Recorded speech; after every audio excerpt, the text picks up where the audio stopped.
दोस्तों वीडियो पसंद आए तो लाइक कीजिए, अपने दोस्तों के साथ शेयर कीजिए, चैनल को जरूर सब्सक्राइब कीजिए और घंटी का निशान दबाना ना भूलें। वन रैंक वन पेंशन वाली। और मैं ऐसे समय में यह बात कर रहा हूं कि जब देश में वो सरकार है जो सरकार अपने आप को देशभक्ति का डंका पीटते पीटते होश ही नहीं मिलता, उसकी जुबान ही नहीं थकती। वो समझती है उसके अलावा और कोई इस देश में देशभक्त है ही नहीं। तो ऐसी देशभक्त सरकार अपने सैनिकों के साथ किस तरह का भेदभाव कर रही है, या इसे यूं कहूं कि ऐसी सरकार के होते हुए भी हमारे सैनिकों के साथ कितना भेदभाव हो रहा है, कितना भेदभाव लगातार चल रहा है। क्या सरकार को नहीं चाहिए कि उस सबको दूर करे, उसको समानता के अधिकार के आधार पर सुने और उस पर कार्रवाई करे और उसको समान करे, उन दिक्कतों को दूर करे, खत्म करे? होना चाहिए, नहीं होना चाहिए? नहीं तो देशभक्ति का जो ढोल है, समझ में भी आ रहा है कि वो देशभक्ति का ढोल केवल झूठा है, ढोल ही ढोल है, हकीकत में कुछ नहीं है। सैनिकों के लिए जो किया जाना चाहिए वो नहीं हुआ है। अब जैसे मैं आता हूं, पहली जो बात है वन रैंक वन पेंशन।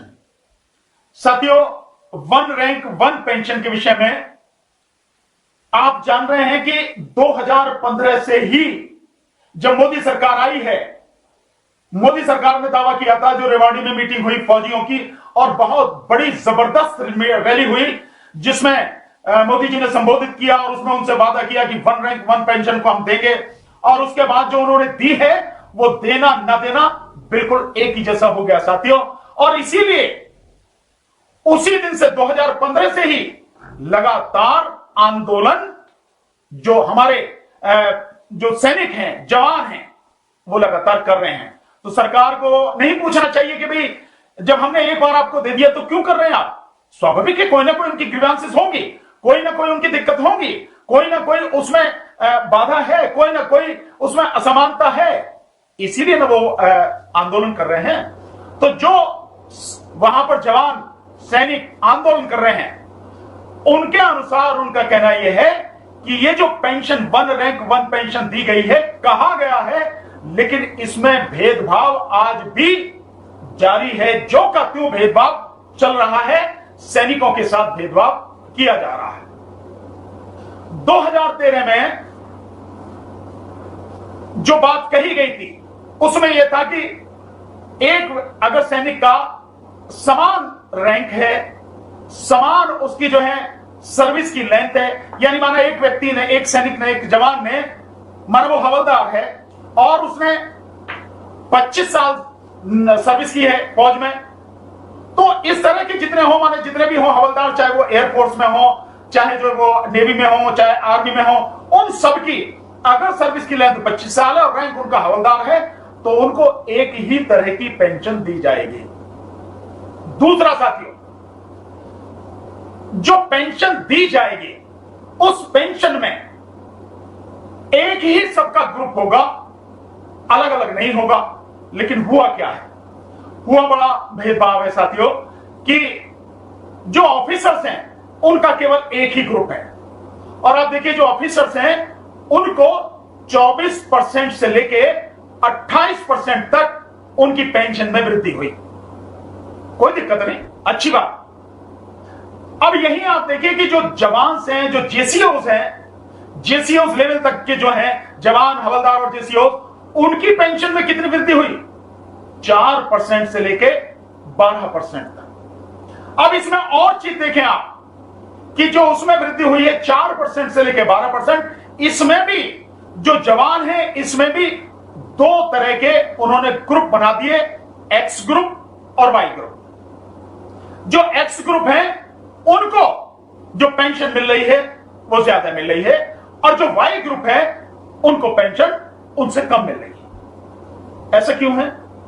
एक ही लेवल पे अगर है और एक ही उसकी सर्विस की लेंथ है, तो जो बेस निश्चित हुआ था, जिस आधार पर उसको पेंशन उस तरह से मिली चाहिए थी, समान रैंक की समान पेंशन, तो उसको क्यों नहीं दी जा रही है? माना टेक्निकलिटी के आधार पर या किसी और उसके आधार पर, जैसे कोई ऑपरेटर है, जो कोई मैकेनिकल है, एयरफोर्स में है, नेवी में है और आर्मी में भी है, उस आधार पर जब सर्विस में है व्यक्ति तो मान सकते हैं कि सर्विस में क्योंकि उसका काम ज्यादा है, मेहनत ज्यादा है, उस आधार पर आप अंतर करते हैं तो ठीक है। लेकिन रिटायरमेंट के बाद, पेंशन आने के बाद तो उसका कोई काम नहीं है, सबके सब बराबर ही हैं। उनका कहीं कोई ऐसा नहीं है कम ज्यादा काम कर रहा है, ज्यादा काम कर रहा है। पेंशन तो पेंशन, आगे कोई काम नहीं कर रहा। उस आधार पर अंतर क्यों है? और यह तय हुआ था कि भाई जो एक तो इस तरह का भेदभाव नहीं किया जाएगा, दूसरा जो मैक्सिमम है पेंशन वो दी जाएगी। तो जो एक्स वाले को मान लेते हैं एक कि माना एक्स वाले को 10,000 मिल रही है, वाई वाले को 6,000 मिल रही है, उसे 6,000 क्यों मिल रही है? उसे भी 10,000 मिलनी चाहिए। मैं ये नहीं कह रहा हूं, ना ही ऐसा था कि जो 10,000 है उस वाले की 6 कर दो, नहीं। 10,000 वाले की 6,000 नहीं करनी, 10,000 वाले की 10,000 ही रहनी है, लेकिन जिसको 6,000 मिल रही है उसको बढ़ा के 10,000 करना चाहिए। यही नियम है। लेकिन कुछ ऐसा घालमेल हुआ, कुछ ऐसी लीडरशिप हुई, और हमेशा मैं जो मानता हूं, ये मेरे जीवन का बड़ा अनुभव है, कड़वा अनुभव है, कि जब भी धोखा होता है, जब भी इस तरह की दिक्कतें आती हैं, वो जो संगठन होते हैं जो अपनी मांगों को लेकर संघर्ष कर रहे होते हैं, उनके जो लीडरशिप होती है, उसकी लीडरशिप में कहीं ना कहीं गड़बड़ होती है। या तो कोई सरकार से मिल जाता है, मिला हुआ होता है, सरकार का आदमी होता है, और या वो अपने स्वार्थ के लिए काम कर जाए, बाकी जो है भाड़ में जाओ, कोई दिक्कत नहीं। तो जब भी दिक्कत आती है, उन संगठनों की जो लीडरशिप है उसमें दिक्कत आती है, जिसकी वजह से सारा खेल बिगड़ जाता है। तो ये जो अंतर है कि जब एक ही रैंक है, एक ही सर्विस लेंथ है, और जो मैक्सिमम आप जिसको दे रहे हो पेंशन, वही सबको क्यों नहीं दी जाती? और जो एक्स ग्रुप में जिन्हें बना रखा है, एक्स ग्रुप में बस केवल 6% लोग हैं जो सेना से रिटायर्ड हुए, जो पेंशन लेने वाले जवान में, जेसीओज में, जो एक्स ग्रुप में जिनको रखा गया, वो उनकी संख्या 6% है।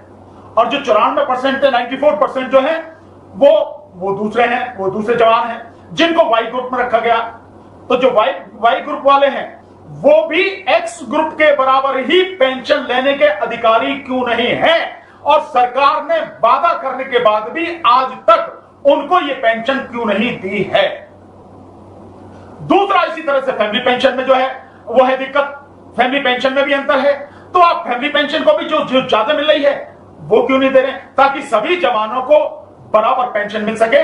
तो सरकार का जो काम था, सरकार ने जो लोगों से वादा किया, रेवाड़ी मीटिंग में खुद प्रधानमंत्री नरेंद्र मोदी ने, और जो आज की तारीख में जनरल वीपी सिंह है वो भी उस समय थे, उन्होंने क्यों, सब लोगों ने जवानों से वादा करने के बाद भी जो उनका हक बनता था, 1 रैंक 1 पेंशन, समान पेंशन, आज तक भी क्यों नहीं दी है, जो कि उन्हें देनी चाहिए, जिसके वो हकदार हैं? ये जो असमानता है ये बहुत ही गलत है, और मैं मानता हूं ये सैनिकों का अपमान, जवानों का अपमान करना है। इसके अलावा और देखिए साथियों, और अंतर है। केवल एक जगह अंतर होता तो मैं मान लेता कि चले एक ही जगह है, इसको दूर करना चाहिए, पर अंतर सेना में कई जगह है, ऑफिसर्स में, जवान के बीच में कई जगह अंतर है। मैं मानता हूं कि जो ऑफिसर्स हैं वो जिस तरह की एजुकेशन लेके आते हैं, जिस तरह का वो कंपटीशन वगैरह देख के पास करते हैं, निश्चित तौर पर जो जिम्मेदारी होती है उसके हिसाब से वो उस कई चीजों के लिए डिजर्व करते हैं, होना भी चाहिए। लेकिन इसका मतलब ये नहीं है कि आप जो सैनिक हैं उनको आप अपमानित ही करते रहें। इस तरह से देखिए आप, मैं एक इसका आपको उदाहरण यहां से लेता हूं। जब एक जवान सेना में भर्ती होता है तो जिस समय उसकी ट्रेनिंग चल रही होती है, उस ट्रेनिंग के दौरान उसको एक फटीक बोलते हैं, फटीक, उस फटीक के हिसाब से जाना पड़ता है। जो अधिकारी होते हैं उनके यहां घरों में जाके काम करना पड़ता है, चाहे उनके घरों के लोन की घास काटें, गमलों में पानी लगाएं, या और कोई काम करें, या कपड़े धोएं, या कुछ इस तरह की जो चीजें होती हैं, वो सारी की सारी चीजें फटीक के दौरान सैनिक करते हैं, सैनिक के इस काम के लिए। इसके अलावा जो ऑफिसर्स हैं, उन ऑफिसर्स के घरों में सैनिक काम करते हैं, उनके बच्चों को लाने ले जाने का काम करते हैं, झाड़ू वगैरह का काम होता है, खाना बनाने का काम होता है, बर्तन धोने और कपड़े धोने तक का भी काम होता है। क्यों करेगा जवान? क्या वो जवान, वो सैनिक ये काम करने के लिए है क्या? या वो देश की सेवा के लिए गया है, देश के लिए संघर्ष करने के लिए गया है, देश के लिए बलिदान करने के लिए गया, उसके लिए काम करेगा वो। तो ऐसा क्यों किया जाए कि उसको इतना अपमानित? क्या आप नहीं मानते कि इस तरह से जो हमारे सैनिक हैं उनके स्वाभिमान को कुचला जाता है, उनको सम्मान नहीं अपमानित किया जाता है? अगर अधिकारी हैं और उन अधिकारी को सुविधा देना सरकार चाहती है, बहुत अच्छी बात है, आप दीजिए, कोई मना नहीं करता। क्योंकि अगर आप वैसे भी देखें तो आईएएस लोग हैं, आईपीएस लोग हैं, आईपीएस के यहां भी जो सिपाही हैं वो जाके काम करते हैं, लेकिन जो आईएएस लोग हैं उनके यहां पर अगर उन्हें चाहिए तो उनके लिए नौकर होते हैं। अब जैसे जजेस हैं, उन जजेस के लिए भी नौकर चलाऊ हैं, हाई कोर्ट के जजेस हैं, सुप्रीम कोर्ट के जजेस हैं, उनके लिए भी नौकर दिए जाते हैं, काम करने के लिए घर में दिया जाता है। ठीक इसी तरह से सेना में जो ऑफिसर थे उनके यहां भी अगर आपको सुविधाएं देनी तो दीजिए। आप वहां खाना बनाने वाले दीजिए, जो खाना बनाए, बर्तन मांजे और झाड़ू पोछा लगाए, दीजिए ना, आप उनको सुविधाएं दीजिए। पर वो काम सैनिक क्यों करेगा?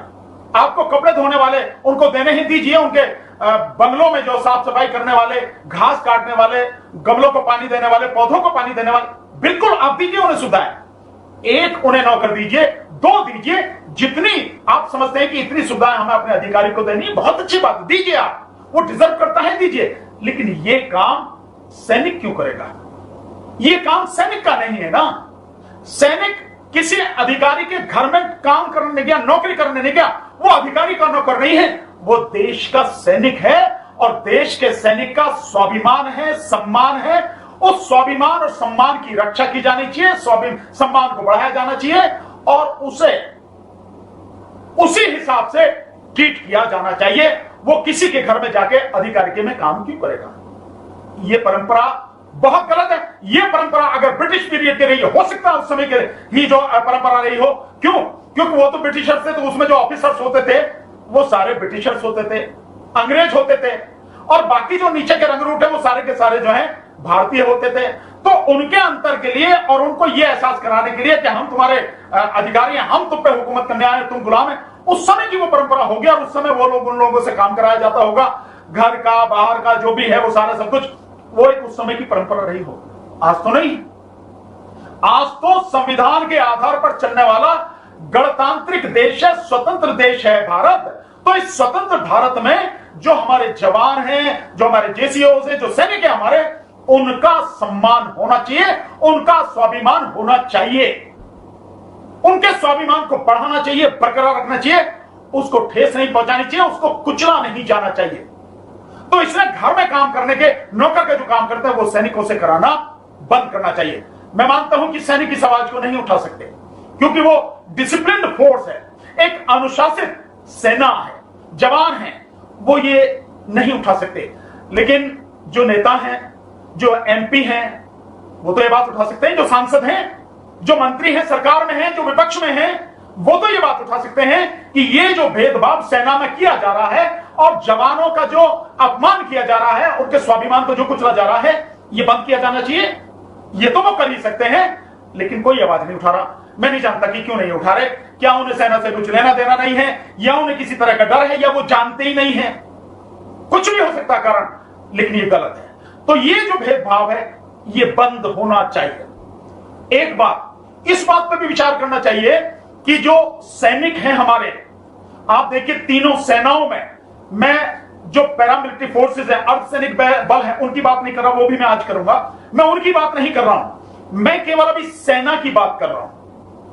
तो सेना में एक रिपोर्ट शायद संसद में पेश की गई थी, बताई गई थी, मिनिस्ट्री ऑफ डिफेंस की तरफ से शायद बताई गई थी, एक सवाल के जवाब में कहीं कुछ है, मेरी जानकारी ऐसा है, कंफर्म अभी नहीं है बट मैं कर दूंगा इसको।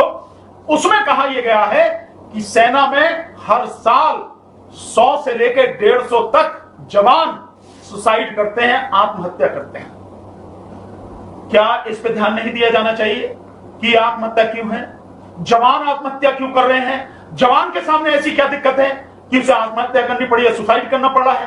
क्या ये जो जिस तरह से उसका स्वाभिमान कुचला जाता है, अपमानित किया जाता है, क्या यह भी इसका एक कारण है? या एक और कारण हो सकता है कि जो माना जरूरत 10 जवानों की है और 10 जवान की जगह 5 ही जवान हैं और 5 जवानों को 10 जवानों का काम करना पड़ रहा है, तो उन पे एक्स्ट्रा प्रेशर है, डबल काम करना पड़ रहा है, उसका भी प्रेशर है। क्या इस वजह से जवान जो सुसाइड कर रहे हैं? ये क्या कारण है जो हमारे जवान सुसाइड कर रहे हैं? और एक इंफॉर्मेशन इस तरह की है, ये जो सैनिकों के ही माध्यम से है, एक इंफॉर्मेशन ये है कि जितने अब तक जो हमारे युद्ध वगैरह हुए हैं, जितने भी मतलब हमारी भिड़ंत हुई है, उसमें जितने जवान हमारे शहीद हुए हैं, उससे ज्यादा जवानों ने आज तक हमारे देश में आत्महत्या की है। तो ये इतनी गंभीर परिस्थिति है, क्या इसको सामान्य समझा जा रहा है कि जवान क्यों आत्महत्या कर रहे हैं? इस बात को गंभीरता से लेकर इसका बिल्कुल समाधान करना चाहिए।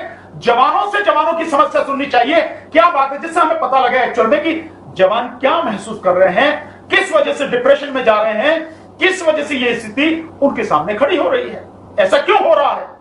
इसका समाधान करना किसकी जिम्मेदारी है? सरकार की जिम्मेदारी है, सरकार को करना चाहिए। इसके अलावा और एक स्तर पर भेदभाव देखिए साथियों, जो कैंटीन है, सीएसडी कैंटीन, डिफेंस की जो कैंटीन होती है, उस कैंटीन में भी एक बड़ी अजीब स्थिति, उसमें भी दो तरह की स्थिति है। एक स्थिति यह है कि जो ऑफिसर्स हैं, बताया जाता है कि ऑफिसर्स को 9,000 रुपए तक की वो खरीद कर सकता है महीने में, लेकिन वही जवान और जेसीओ वो 4 से 5,000 रुपए तक की, आज शायद 5,000 कर दिया गया है, 5,000 तक की खरीद कर सकता है। मतलब जो खाने पीने का या नहाने धोने का, पहनने वगैरह का जो सामान खरीदते हैं, मतलब ऑफिसर्स के रैंक में, और इसमें अगर इसको उतना ही कर दिया जाए कि जितना ऑफिसर्स खरीदते हैं उतने का सामान ही जवान भी खरीद सकता है, तो इसमें क्या दिक्कत है? हाँ, अगर जो व्यक्ति खरीदेगा, भाई कोई भी व्यक्ति है अपनी हैसियत के हिसाब से, अपनी कैपेसिटी के हिसाब से, अपनी जो क्षमता है उसके हिसाब से तो खरीदेगा, उससे ज्यादा तो नहीं खरीदेगा। अगर वो माना 4,000 रुपए का या 3,000 रुपए का महीने में खर्च कर सकता है अपने खाने पीने या उस सामान पे जो कैंटीन से खरीदा जा सकता है, तो उतना ही खरीदेगा। अगर कोई ज्यादा कर सकता है तो उतना खरीदेगा। तो क्यों ना इसको भी बराबर कर दिया जाए, इसमें क्या दिक्कत है? इसमें भी इतना बड़ा अंतर क्यों है? एक बात। दूसरी बात, एक बड़ी जबरदस्त बात है जिसके विषय में मैं समझता हूं उसको समझना बहुत जरूरी है कि एक जवान, जिस लेवल तक एक जवान अपनी सर्विस में रहते हुए एक गाड़ी खरीद सकता है, और सर्विस से रिटायर होने के बाद जब वो पेंशन आता है तो वो पेंशन के बाद भी केवल एक गाड़ी खरीद सकता है, केवल एक। वहीं पर जो अधिकारी हैं, ऑफिसर्स हैं, वो उनको गाड़ी हर 4 साल में खरीदने का उनको अधिकार है। बहुत अजीब सी स्थिति है, मैं नहीं समझ पा रहा हूं कि ये क्यों है। और इसमें भी एक अंतर है कि जो जवान है वो जवान 1400 सीसी तक की ही गाड़ी खरीद सकता है, और जो ऑफिसर है वो 2500 सीसी तक की गाड़ी खरीद सकता है। ये जो अंतर है, और जवान केवल अपने पेंशन आने के बाद, रिटायर होने के बाद केवल एक गाड़ी, और वो 4 साल में बदल सकता है। क्यों भाई? ये जो भेदभाव है इसे क्यों ना एक समान कर दिया जाए कि दोनों के लिए यह नियम बना दिया जाए कि जवान हो या ऑफिसर हो, वो व्यक्ति जो गाड़ी खरीदेगा वो गवर्नमेंट के नियम के अनुसार, पेट्रोल की है तो 10 साल में बेकार हो जाएगी, डीजल की तो 15 साल में, तो पेट्रोल की खरीदनी है तो 10 साल बाद खरीद सकता है, डीजल की खरीदनी है तो 15 साल बाद खरीद सकता है। ये नियम जितने भी अधिकारी हैं सेना के और जितने भी जवान हैं उन सबके लिए बराबर करने में क्या दिक्कत है सरकार को? और सरकार ने अब तक क्यों नहीं किया गया? क्या दिक्कत है सरकार को ये सारी चीजें करने में, जो सरकार इतनी राष्ट्रभक्त है और सेना के नाम पर जो वोट मांगती है, सेना को वोटों के लिए जिस सरकार ने इस्तेमाल किया है, वो सरकार का सैनिकों की इतनी बात भी सुनने को तैयार नहीं है, समझने को तैयार नहीं है, उन्हें उनका ये हक देने को तैयार नहीं है। क्यों? कहां है ध्यान आपका? क्या सरकार का सारा ध्यान एमएलए एमपीओ को खरीदने पर, विपक्ष की सरकारों को गिराने पर और अपनी सरकार बनाने पर ही है? ये सिर्फ इसी पर ध्यान है? सैनिकों के साथ ये जो भेदभाव हो रहा है, ये सेना में ये जो अंतर है, इस अंतर को दूर करके सबको एक समान स्तर पर सुविधाएं देने में क्या दिक्कत है? कोई दिक्कत मैं मानता कि कोई दिक्कत होनी चाहिए, इसको समान किया जाना चाहिए ताकि किसी भी तरह का एक भेदभाव, एक असंतोष नहीं हो। दूसरा एक और अंतर है साथियों, मैं यही कह रहा हूं कि केवल एक बात नहीं है, बातें कई हैं, अंतर कई हैं, भेदभाव कई स्तर पे हैं। एक और भेदभाव साथियों आप देखिए जिसके विषय में आप सबको जानना बहुत जरूरी है। जैसे एक एमएसपी है, यानी मिलिट्री सर्विस पे, एक ये बहुत वो है, बहुत ही महत्वपूर्ण है। यानी कि जो लोग सेना में हैं, जो सेना की सर्विस कर रहे हैं, उनको एक ये पे मिलती है। अब इसमें अब अंतर देखिए कि जो सैनिक है उस सैनिक को मिल रहे हैं 5,000, जो नर्सिंग स्टाफ है उसको मिल रहे हैं 10,000, और जो ऑफिसर्स हैं उनको मिल रहे हैं 15,000। आप जरा इसको देखेंगे कि जो सैनिक है सीमा पर तो वही होता है, जो फ्रंट में खड़ा है वो सैनिक ही है। उसके साथ मैं मानता हूं कि कैप्टन रैंक के और कभी कभी होता है कि मेजर रैंक के ये जो लोग हैं ये भी होते हैं, लेकिन जो फ्रंट में है वो तो सैनिक ही है ना। तो सैनिक को वैसे तो होना चाहिए कि उससे ज्यादा मिलना चाहिए, उलट होना चाहिए कि जो लोग ऑफिस में बैठकर काम कर रहे हैं, एसी कमरों में बैठकर काम कर रहे हैं, हॉस्पिटल्स में काम कर रहे हैं, उनको जो ये बेनिफिट मिला है, उनको ये बेनिफिट जो सेना में जो वहां पे फ्रंट लाइन पे है, मोर्चे पे है, उसको ज्यादा मिलना चाहिए, और जो घर अपने ऑफिस में बैठे उनको कम मिलना चाहिए। पर अगर ये नहीं तो आप इसको समान ही कर दें। अगर आप 15,000 ऑफिसर को दे रहे हैं तो 15,000 ही नर्सिंग स्टाफ को भी, और 15,000 ही जो हमारे जवान हैं उनको भी इतना ही दे दीजिए। उसमें क्या दिक्कत है? ये अंतर क्यों है? जो व्यक्ति ज्यादा काम कर रहा है, जिसकी जिंदगी ज्यादा जोखिम में है, जो अपनी जान को हथेली पर लेकर देश की रक्षा कर रहा है, लगातार फ्रंट पर है, उसको आपको ये देने में क्या दिक्कत है? तो आप अगर उसको कम ज्यादा, मतलब अगर उसे ज्यादा नहीं दे सकते जवान को, तो बराबर ही कर दीजिए। इसको बराबर नहीं होना चाहिए। मैं जनता से पूछता हूं, आपसे पूछता हूं, क्योंकि आपके टैक्स पेयर्स का पैसा है ये जो जाता है उनको। तो आप इस बात को बताइए कि क्या ये बराबर नहीं होना चाहिए? नर्सिंग स्टाफ को, ऑफिसर्स को और जवान को ये एमएसपी जो है आप इसको बराबर कीजिए। दूसरा, यहां एक चीज और मैं आपको बताना चाहूंगा साथियों, इसको ध्यान रखना बहुत जरूरी है। इसमें आप अगर देखें, जो जवान है उस जवान के सेना में भर्ती होने की उम्र है 18 साल। 18-19 साल की एज में वो भर्ती हो जाता है और 16-17 साल की उसकी सर्विस होती है। यानी 35 साल में किसी को 40 में, मैक्सिमम जवान जो है उनको 35 साल में रिटायर कर दिया जाता है, उनको पेंशन दे दिया जाता है। ठीक है, ये हमारी सेना की जो है ऊर्जा बने रहने के लिए, मजबूती बने रहने के लिए ये उम्र जो रखी गई, इसका जो बैरियर लगाया गया, ठीक है, मैं मानता हूं इसको कि ये जरूरी है कि नौजवान जो सैनिक है हमारे वो चाहिए, उनका हौसला बुलंद होता है, उनकी जो शक्ति है वो ज्यादा होती है, ये होना चाहिए। लेकिन साथियों, इसके अलावा जब ये सारी चीजें, आप दूसरी चीज को देखिए कि एक सैनिक 18 साल में भर्ती हुआ, 35 साल की उम्र है, आपने उसको पेंशन देके घर भेज दिया, लेकिन उसके बाद वो क्या करे? उसके 35 साल की उम्र के बाद में वो क्या करे? इसका कोई इंतजाम सरकार ने नहीं किया।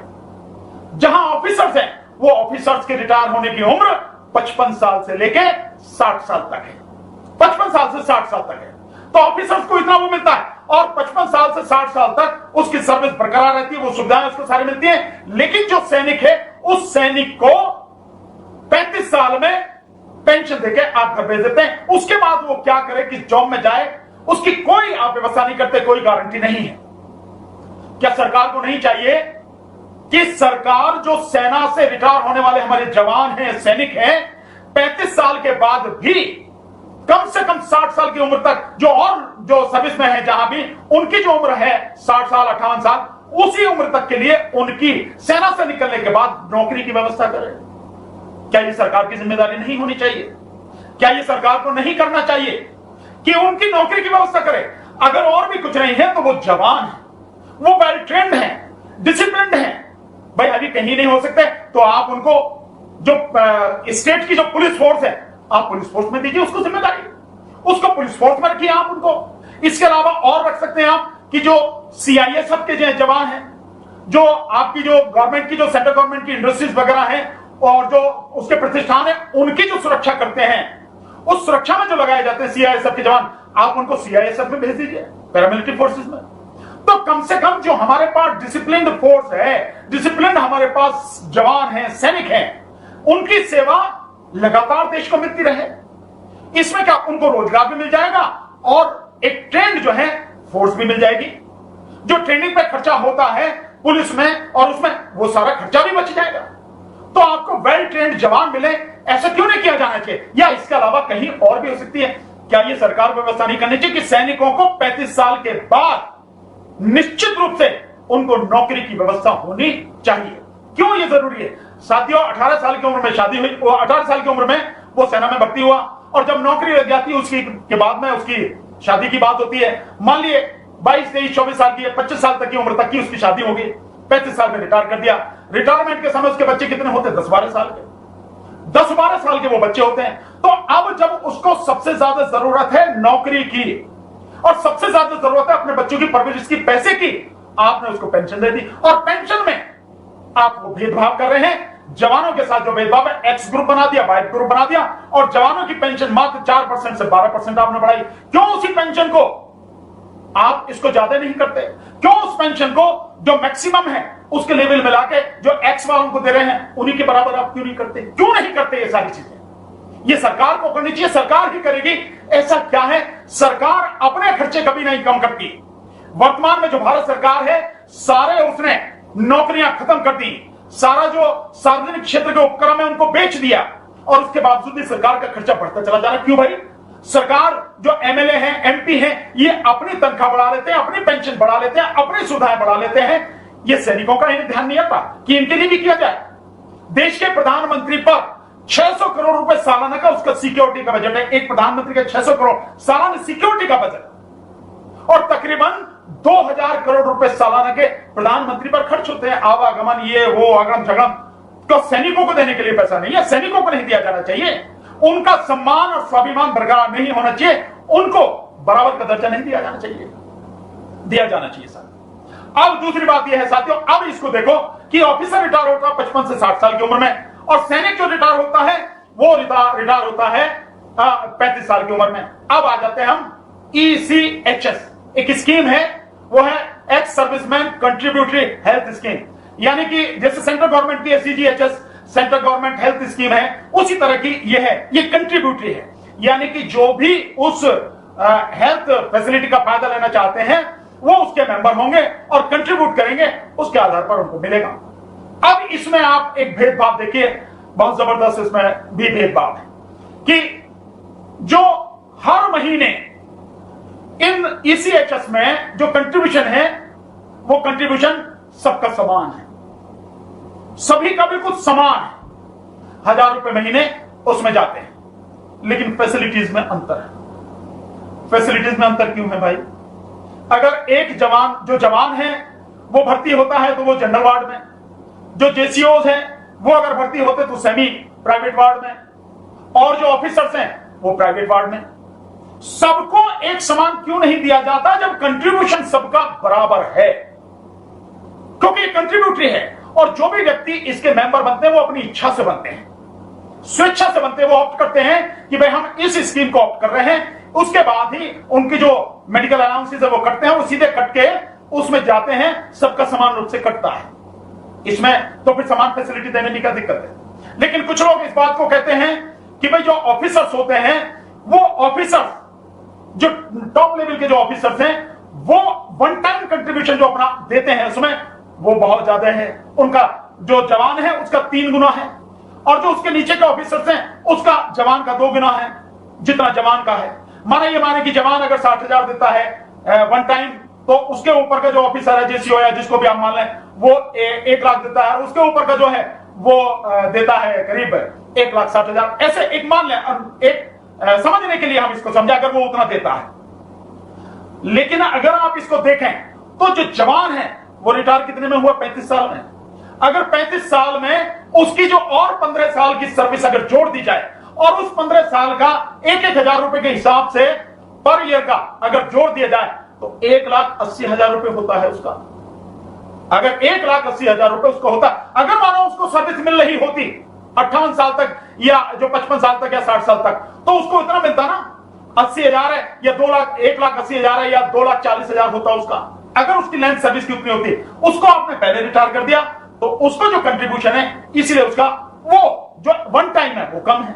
लेकिन मंथली तो बराबर है, तो उसको सुविधाएं भी एक ही समान क्यों नहीं दी जाती? एक उदाहरण एक सैनिक बता रहे थे, तो उन्होंने जो बताया मैं बताता हूं कि एक जवान की वाइफ को कैंसर हो गया, और जो ECHS के जो हॉस्पिटल है उनमें कहा कि भाई यहां नहीं हो सकता इलाज, प्राइवेट में कराओ। तो प्राइवेट में जाके जब उसने भर्ती किया, उसको जो वहां पे खर्चा आया वो खर्चा लाखों में आया। उसने अपने डिपार्टमेंट से कहा, तो डिपार्टमेंट ने कहा भाई हम तो दे नहीं सकते क्योंकि आप इसके लिए एलिजिबल नहीं, एंटाइटल्ड नहीं है। क्यों? क्योंकि आप जवान हैं।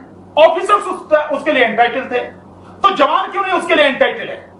अगर ऑफिसर एंटाइटल है तो जवान क्यों नहीं उसके लिए एंटाइटल है? ये जो भेदभाव है, ये जो असमानता है, मेरा मानना यह है कि यह असमानता खत्म होनी चाहिए।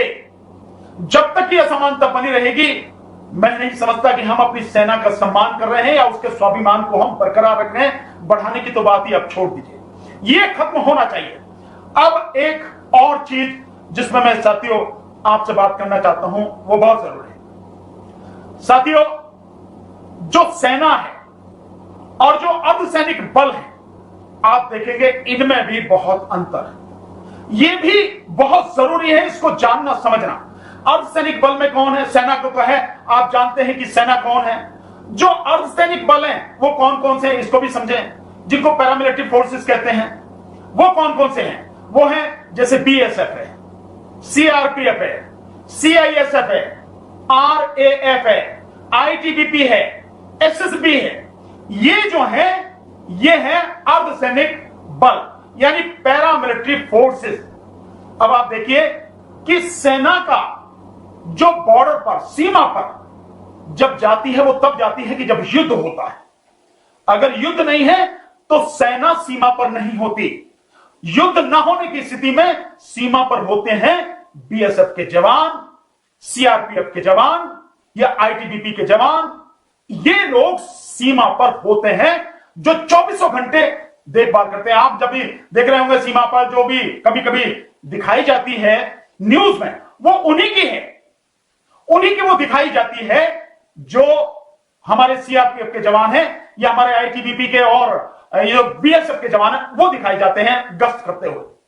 उनकी हमेशा 24 घंटे वहां पर ड्यूटी रहती है। तो उसमें जब यह होता है कि वो सीमा पर अगर है और कहीं से मानिए कि पाकिस्तान को ही मानिए कि उसने जो सीज फायर उसका उल्लंघन किया, गोलीबारी कर दी और उसमें हमारे जवान शहीद हो गए, जो हमारे सीआरपीएफ के जवान है, जो बीएसएफ के जवान है, वो शहीद हो, लेकिन उनको शहीद का दर्जा नहीं है। उनको शहीद का दर्जा नहीं दिया जाता सरकार में। मैं ये सवाल पूछना चाहता हूं कि क्यों नहीं दिया जाता? उन अर्धसैनिक बलों को जो 24 घंटे सीमा पर देश की रक्षा करते हैं, सेना से भी ज्यादा वो रक्षा करते हैं, उनको शहीद का दर्जा क्यों नहीं दिया जाता? और एक शहीद के परिवार को जो सुविधाएं मिलती हैं वो सुविधाएं उनके परिवार को क्यों नहीं दी जाती हैं? ये मैं जानना चाहता हूं। जबकि जॉब उसका मैं कह सकता हूं सेना से किसी हालत में कम नहीं है। सेना तो जब लड़ाई हो रही है, जब हमला है देश में, तभी है। वो तो 24 घंटे हैं और कितने प्रेशर में काम करते हैं आप सब जानते हैं। तो उनको सुविधा। अब 2-3 बातें छोटी छोटी वो बतानी बहुत जरूरी है साथियों। सरकार नहीं दे रही है, सरकार की तो नीयत है, आपको समझ में आ जाती है। मैं 3 उदाहरण से आपको बता दूंगा। सरकार जो कारगिल युद्ध हुआ था, कारगिल युद्ध के बाद में कितने ही सैनिक हमारे जिनको गंभीर चोटें आई हाथ में, पैर में, और वो किसी तरह से अब वो सामान्य काम करने की स्थिति में नहीं है, उन्होंने मुकदमे डाले। लेकिन सरकार ने, मिनिस्ट्री ऑफ डिफेंस ने उनको कुछ भी दिया नहीं, बल्कि उनके खिलाफ मुकदमे डाले और उन्हें कहा गया कि आप सिद्ध करो कि हां आप उस समय वहां सेना में थे, आप उस समय वहां उस लड़ाई में थे और आपके साथ ये घटना वहां पर घटी।